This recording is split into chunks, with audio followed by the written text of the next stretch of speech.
So, uh, imagine you are sitting in a conference room. Okay, I'm there.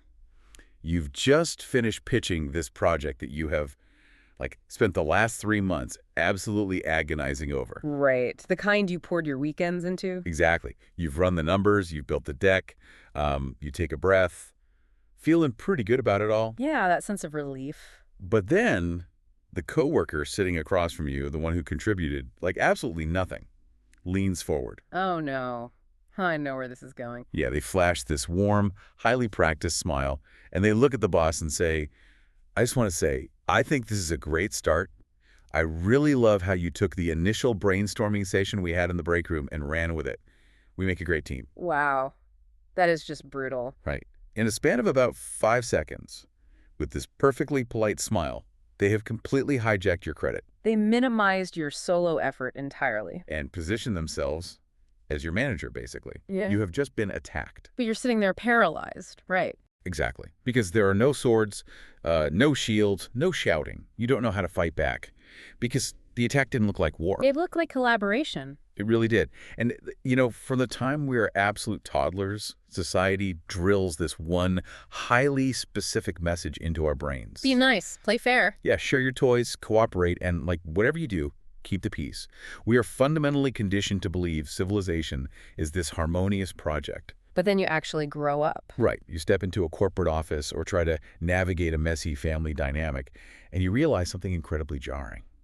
There's a hidden war going on. Underneath that polite surface, there's this subtle, constant warfare taking place.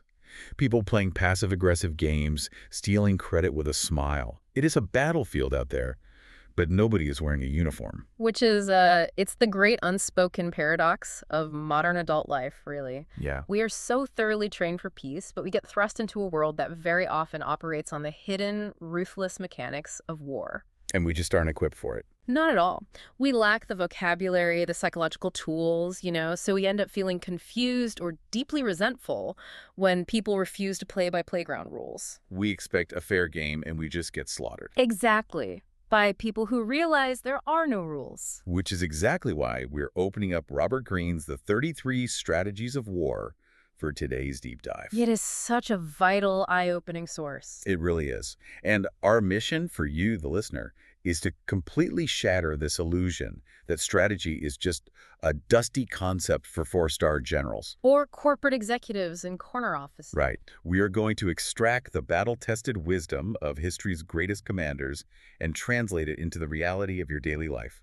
Though, I think we should establish a critical baseline before we go any further. Definitely. What are we actually trying to achieve here? Well, the objective is emphatically not to turn you into some ruthless, brutal conqueror who just leaves a trail of psychological destruction in the office hallway. Yeah, please don't do that. That is actually terrible strategy. It's short-sighted.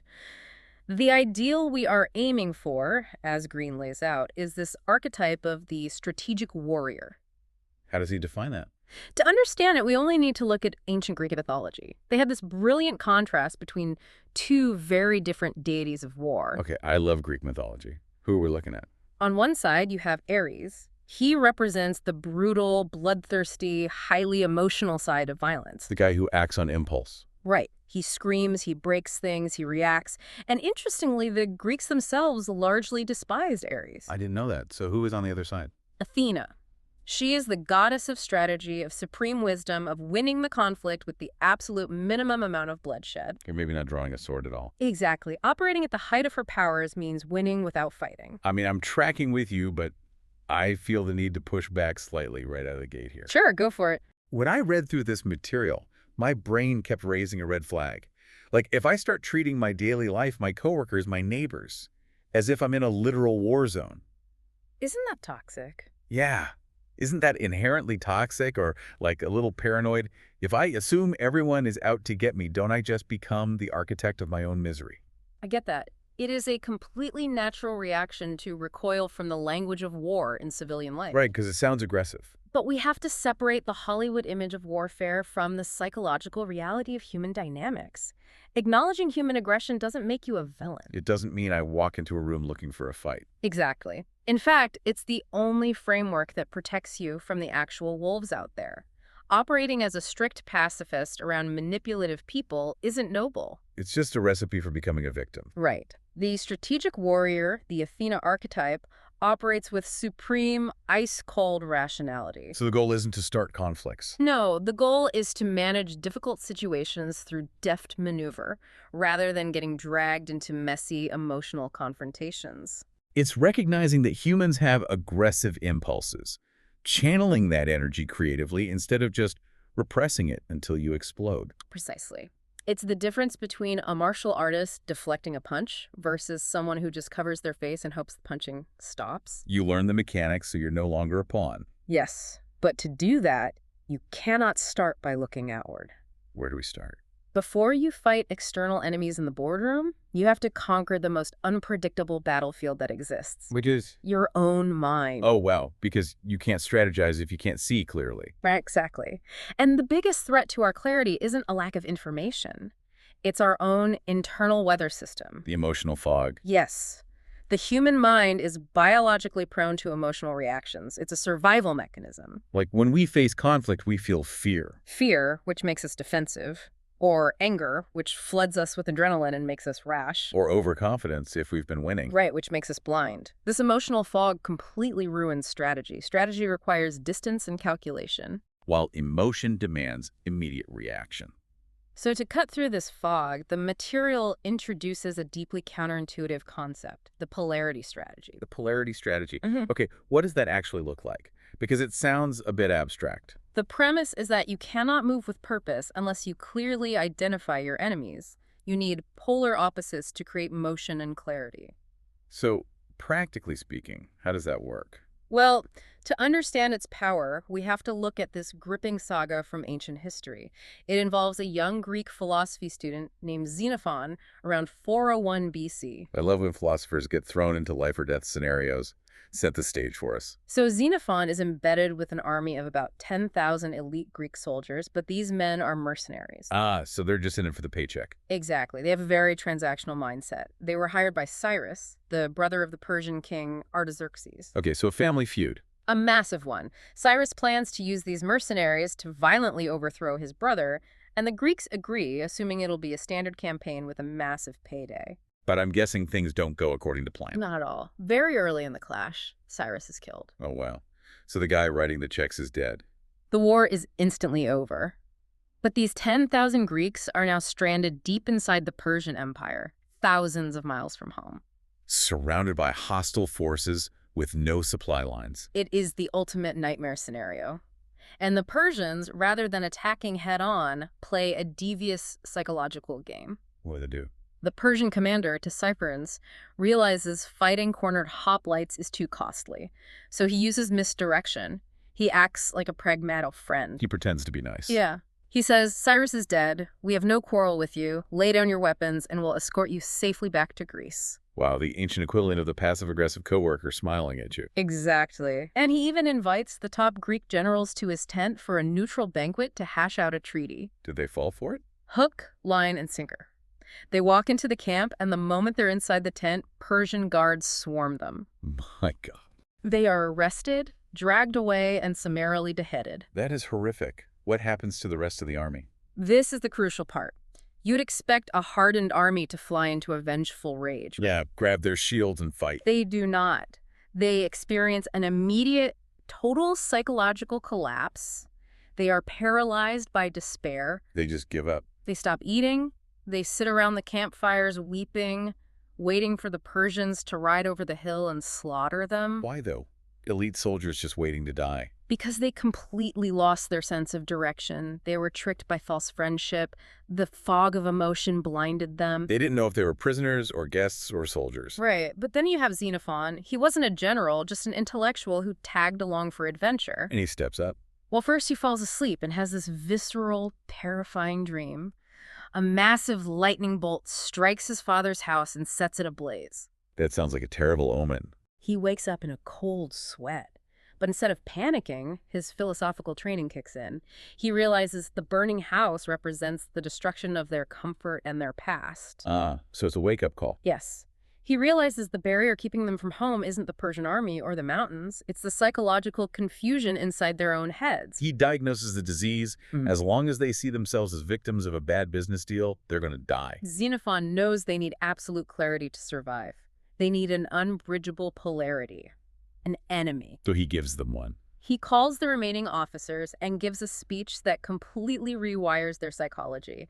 He essentially says, no more negotiating. The Persians have shown who they are. They are treacherous and cowardly. Right. They are our mortal enemies, the antithesis of everything Greek. We are no longer mercenaries. We are an army of survival. He draws a line in the sand. He used the polarity strategy to burn away the fog. Exactly. By defining the Persians as the ultimate enemy, he generated a polarizing North Star. The world made sense again.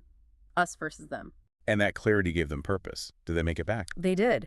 They elected new leaders, including Xenophon, burned their heavy wagons, and marched 1,500 miles back through freezing snows and hostile tribes. They survived because Xenophon forced them to find that North Star. That is an incredible piece of history. But let's bring this back to the listener. What does this mean for someone commuting to work on a Tuesday? That's a great question. Because in modern life, people rarely declare open war.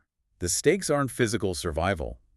How do you apply the polarity strategy when the enemy is smiling at you from across the break room? This touches on why modern conflict is so draining. The fog of false politeness. You don't have to pick a physical fight. Right, no screaming in meetings. But internally, you must identify what is opposing you. It's an internal cognitive framework. It could be a specific person undermining you or an abstract enemy. An abstract enemy, like a concept. Yes. Your enemy could be mediocrity or stagnant corporate culture.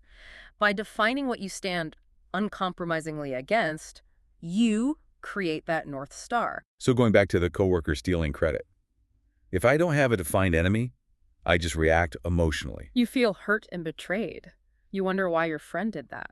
But if I have defined this person or the culture they represent as the enemy, my reaction changes entirely. You aren't surprised. It's like, of course they attacked me. That's what enemies do. It strips the emotion out of the event. It gives me the cold, rational energy to maneuver around them, document my work, and build alliances instead of feeling like a victim. It flips the switch from passive participant to active strategist. Okay, so defining the enemy clears the fog. But there's another internal trap discussed in the material, the guerrilla war of the mind. Oh, this is fascinating. It's fundamentally about defeating the ghost of the past. Because successful people actually fall into this trap more than failures, right? Yes. The greatest strategic minds understand that the past, especially a successful past, is a heavyweight. We have a biological tendency to fight the last war. Meaning if a formula worked brilliantly a year ago, our brain wants to do exactly that again today. Because we crave the guaranteed reward of the familiar. But reality is fluid. The circumstances are never exactly the same twice. I always think of this like a child's mind versus an adult's. Kids on a playground invent a game, and it's pure chaos. The rules change every 30 seconds. Now the wood chips are lava. Right. They adapt instantly because they have zero attachment to yesterday's rules. But adults, we cling to how things have always been done. And that rigidity, that gap between how we wish things were and how they actually are, is what Krav von Clausewitz called friction. Friction. The messy difference between plans and reality. Exactly. If your mind is static, friction will grind you to dust. To combat this, look at the North Vietnamese general Von Nguyen. He fought the Americans, right? A vastly superior technological force. Yes, and he knew predictability was a death sentence. So he developed this incredible mental discipline. After a major tactical victory, he wouldn't celebrate. What would he do? He would retreat to his tent and force himself to analyze the victory as if it had been a catastrophic failure. Wait, why on earth would anyone do that? Why rob yourself of the joy of winning? Because Gap understood the neuroscience of success. Success breeds complacency. It swells the ego. So he'd fall in love with his own strategy. Right. He'd want to repeat it, and the Americans would be waiting for him. By aggressively looking for flaws in his own successful plans, he forced his mind back to a blank slate. He waged a guerrilla war on his own mind, approaching every encounter as a novel problem. It is intellectual humility weaponized for survival. But getting to that level takes immense self-discipline. And even with that adaptability, you need the primal drive to actually execute it. Which brings us to Sun Tzu's concept of the death ground strategy. This one is terrifying, exhilarating, and highly practical. Sun Tzu observed human nature under pressure. What did he notice? He saw that an army stationed on open terrain with a comfortable escape route will fight with half a heart. Because they subconsciously look over their shoulders for the exit. Exactly. The availability of retreat guarantees they won't give their full effort, but if you maneuver them onto death ground like backs against an impassable mountain, Oh, man. their psychology undergoes a violent shift. They realize no one is coming to save them. They must fight like absolute demons just to survive. The urgency of imminent death unlocks ferocious creative energy. And the classic historical illustration here is Hernan Cortez, right? Yes. He arrives in Mexico with a tiny force facing the massive Aztec Empire. His men are terrified and want to sail home to Cuba. So what does Cortez do? He executes a forcing strategy on his own men. He secretly orders his lieutenants to bore holes in their own ships and scuttle them. He literally sinks his own fleet while his men watch. He physically eliminates the escape route. It creates a binary reality, conquer or die, and the mutiny evaporates instantly. Because there's nowhere to mutiny to. But bringing this back to the listener, we aren't suggesting you literally burn your possessions. No, definitely not. But metaphorically, this is the cure for chronic procrastination. If you are struggling to make a breakthrough, you have to ask, are you leaving yourself too many comfortable escape routes? You have to engineer a scenario where failure is more painful than the hard work of success. Right. Making a highly public commitment to a deadline or taking a terrifying financial leap into your venture, you manufacture absolute necessity. But let me debate this for a second. Yeah. We live in a culture very concerned with burnout and toxic hustle culture. If I manufacture this do-or-die pressure, aren't I just giving myself an anxiety disorder? That's a highly relevant distinction. The death ground strategy is not about chronic, unending stress. Okay, what's the difference? Chronic stress is staying in a job you hate for years, slowly dying inside. Death ground is about acute, intentional pressure, a calculated risk for a finite period to break a plateau. Like jumping into an ice bath to shock the system, rather than slowly boiling in a pot. Precisely. Human beings are inherently conservative with energy. We will coast if allowed. Necessity is often the only way to tap into hidden reserves. Okay, so we've covered the internal battlefield. Polarity, the guerrilla mindset, and death ground. Now you have to step out and organize people. And that transition introduces an entirely new level of friction. Organizational warfare and the art of defense. Because when you're placed in leadership, your instinct is to control everything. You want to micromanage every email to ensure your pristine vision is executed, but attempting total control is a fatal flaw. It makes you slow and rigid. True power comes from controlled chaos. Mm. And Napoleon pioneered this, right? He did. To appreciate it, you have to know how armies moved before him. In the 18th century, armies moved like giant, rigid blocks of wood. Highly centralized, very slow. Napoleon shattered that by inventing the corps system. He broke his massive force down into highly independent miniature armies. Each with their own infantry, cavalry, and artillery. Yes, and he didn't give step-by-step instructions. He gave a broad mission: take this city, and let his commanders make decisions on the fly. He decentralized. He embraced a margin of unpredictability for lightning speed. While the enemy was waiting for orders, his commanders were pivoting instantly. What he manifested is a concept Sun Tzu called shi, or potential force. How does she differ from normal strategy? In the West, we view strategy linearly. Step A, then step B. But when reality hits, your blueprint is worthless. Shi is like positioning a heavy boulder on a hill. You build up potential energy so you have fluid options depending on what the enemy does. Right. Option A, B, or C.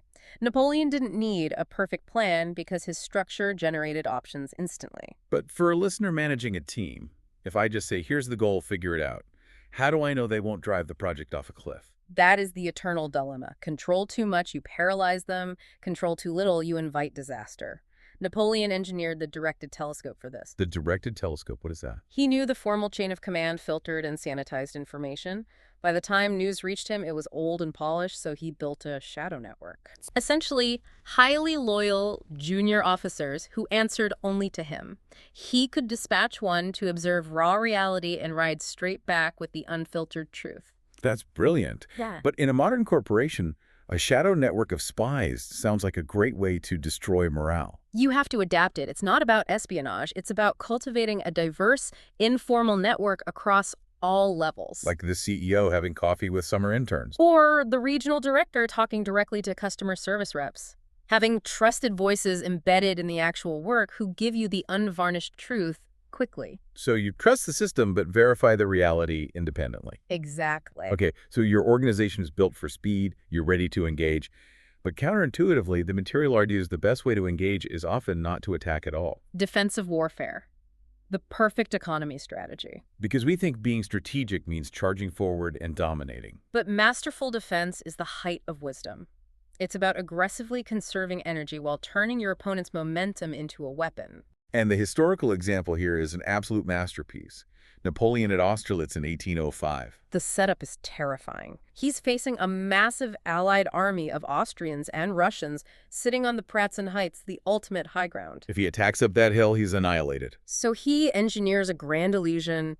He knows the Russian Tsar is arrogant and desperate for glory.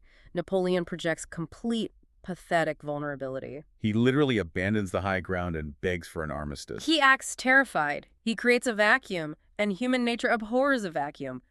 The Tsar thinks the French are weak and ready to break. So the Allied army abandons their impregnable position and surges down the hill. And in their rush, they completely overextend, exposing a massive hole right in their center. And that's when the trap violently snaps shut.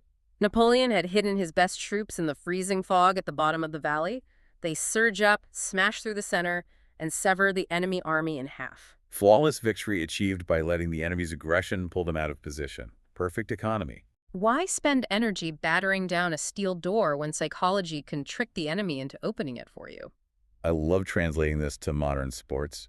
Ted Williams, the legendary baseball hitter, his whole philosophy was Austerlitz applied to a batter's box.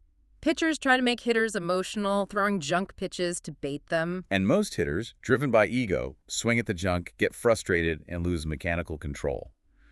But Williams had this supernatural patience. He refused to engage with the pitcher's aggression. He just stood there.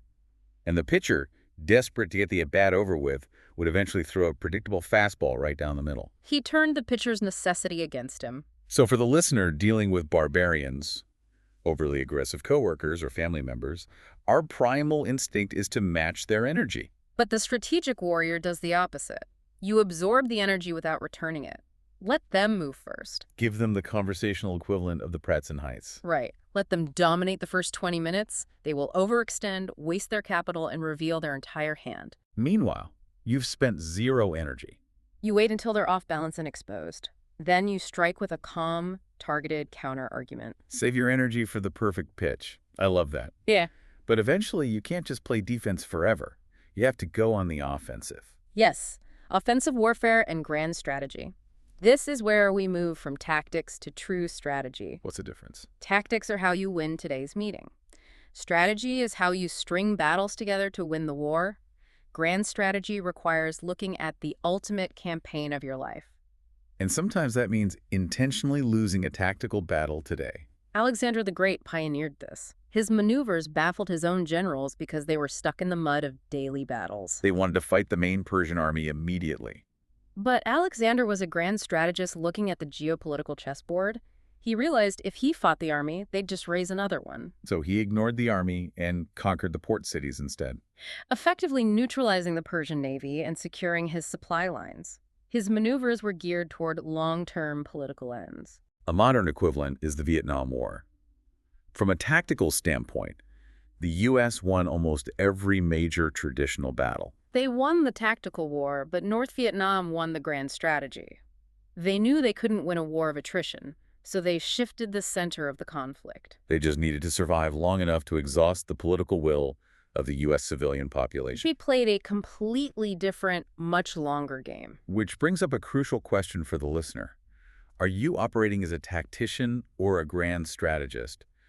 Are you just trying to win today's argument with your partner to satisfy your ego? Or are you looking at where the relationship needs to be in 5 years? Grand strategy means severing the roots of problems rather than hacking at the leaves, even if it means apologizing when you aren't wrong, just to maintain leverage for the long term. I love severing the roots. That leads perfectly into hitting the center of gravity. You don't attack a massive problem head-on. You find the single pillar holding it together. Like Scipio Africanus versus Hannibal. Hannibal is terrifying the Romans in Italy, winning every battle. So Scipio refuses to fight him there. He analyzes the enemy's center of gravity. He realizes Hannibal depends on supplies from Spain, which is funded by Carthage. So Scipio just sails to Spain and then directly attacks Carthage in North Africa. He strikes the root. It creates a political crisis, forcing Hannibal to abandon Italy and rush home. Scipio caused the collapse by identifying the structural vulnerability. In business, if you're dealing with an entrenched competitor, find what they rely on most. A key ally, their funding, their public image. Target the support system. Exactly. Which brings us to another offensive strategy. Defeat them in detail. The divide and conquer approach. The book uses Aesop's fable of the three oxen and the lion. The lion can't penetrate their unified defense, so he uses slander to make them jealous of each other. Once divided, he eats them. The principle is simple. Division equals weakness, unity equals strength. I have to pause here, though. My alarm bells are ringing again. Are we really advising people to walk into their office and spread rumors to sow dissension? That feels darkly Machiavellian. That is a very necessary pushback. We are not advocating you become a toxic gossip. That's Era's behavior. We have to reframe this defensively. Okay. Imagine you are the target of a deeply toxic clique at work that's actively trying to sabotage you. So when the odds are massively stacked against me by bad actors. Yes. If you attack a unified clique head-on, they will crush you. You apply defeat in detail by looking for the joints, the psychological links binding them. You find the hairline fracture, like a junior member who feels underappreciated. Exactly. And you don't use lies. You use positive friction. You direct public praise specifically to that junior member. Which naturally creates internal jealousy and the unity shatters. It's about breaking an overwhelming problem down into its component parts. Okay, that makes sense. Let's talk about forcing strategies. Controlling the dynamic by dictating the pace of the conflict. The story of Union General Sherman is wild here. By 1864, the Civil War was a grinding stalemate. Trench warfare. Sherman realized playing by those rules was playing into the South's hands. So he shatters the dynamic. He captures Atlanta, cuts his own supply lines, and vanishes on a march to the sea. He abandons his logistical tether, a massive risk. But he stopped fighting their army directly and started destroying the infrastructure of the South. Proving to the civilians that their government couldn't protect them. He completely changed the tempo and the psychological terrain. He forced them to play his game of survival. So if a listener is stuck in a dead-end negotiation or a toxic relationship cycle, doing the same things harder won't work. You have to radically inject chaos. Execute a maneuver that seems irrational to shift the battlefield and force them out of their patterns. But what if your opponent is too smart? What if they see your strategy coming? You have to abandon the physical battlefield entirely and invade their perception of reality. Unconventional warfare and the mind game. This is where strategy becomes high art. Starting with the close embrace. The underlying premise is that your real enemy is their mind, how they process information, their fears, their desires. And to understand that, you have to get dangerously close, like Napoleon and Prince Metternich. Napoleon wanted to turn Austria into a compliant satellite state. So he requests Metternich, a fiercely intelligent, conservative, aristocratic enemy, to be ambassador to France. Why invite your enemy into your court? Because Napoleon's spies knew Metternich had a massive weakness for beautiful women, gossip, and parties. He was deeply vain. So Napoleon creates the ultimate honey trap. He surrounds Metternich with luxury and the highest echelons of Parisian social life. He weaponizes Metternich's vanity. By keeping enemies close and acting friendly, you get them to lower their strategic guard. And as they relax, they unconsciously reveal their emotional blind spots. Once you identify that blind spot, you manufacture a world that perfectly matches what they desperately want to see. You maneuver them off a cliff while they smile at you. Psychological hacking, which flows perfectly into maneuver versus attrition or ripening for the sickle. In the West, we have a romantic affinity for attrition warfare, the dramatic head-to-head bloody showdown. We demand the climactic final battle. But strategically, it's incredibly lazy and exhausting. Even when you win, you're left depleted. Sun Tzu viewed this as a failure of intellect. Supreme excellence is breaking the enemy's resistance without fighting at all. Maneuver warfare. You build a maze around them. You create dilemmas where every choice they make degrades their position. You exhaust them psychologically. Yeah. By the time a physical battle happens, they're spiritually broken. Like ripe fruit, ready to fall at the slightest breeze. The confrontation is just the quiet harvest of months of maneuvering. So, radically avoid draining, screaming matches. Maneuver around difficult people. put them in positions where their toxic behavior isolates them so they discredit themselves. And implementing that relies on communication strategies, because communication is warfare and the mind is highly defensive. Nobody likes being told they're wrong. If I attack your logic directly, you build an ego wall. Socrates was the master of bypassing this. He didn't give lectures. He acted as a midwife of wisdom through radical indirection. He just asked questions. He'd play the fool and gently guide people down a logical path. He stopped and let them take the final step themselves. Because they felt ownership over the idea, they weren't defensive against it. So to change someone's behavior, use indirection, plant seeds, tell unrelated stories, drop subtle data points so that 3 weeks later, they think they had the brilliant idea. It's the ultimate mental envelopment. We have covered so much ground today, but how do we bring this all to a close? The exit strategy. You are defined by how well you bring things to an end. A bitter conclusion ruins a stellar reputation. There's that great quote from boxer Jack Dempsey. When asked if he aims for the chin or the nose, he said, "Neither. I aim for the back of his head." That is the essence of the exit strategy. You must plan past the ending. What are the political ramifications of your victory next week? If you publicly humiliate a coworker to win an argument, you aimed for the chin. You created an enemy for life. Aiming for the back of the head means securing your objective, but being incredibly magnanimous in victory so they walk away with dignity. Transforming a defeated rival into a loyal ally. A grand strategist knows the game never truly ends. Which brings us full circle. The ultimate pinnacle of the strategic warrior is to maintain the most pleasant, cooperative exterior possible, While internally operating with the cold, hyper-rational mind of a grand strategist, always 3 steps ahead. embodying the wisdom of Athena. So I want to leave you with a final thought for your week. The next time you find yourself frustrated by an impossible person or a chaotic project, take a breath. Ask yourself, are you reacting blindly to the moment like the chaotic Aries? Or are you analyzing the terrain and quietly plotting your next brilliant maneuver like the gray-eyed Athena?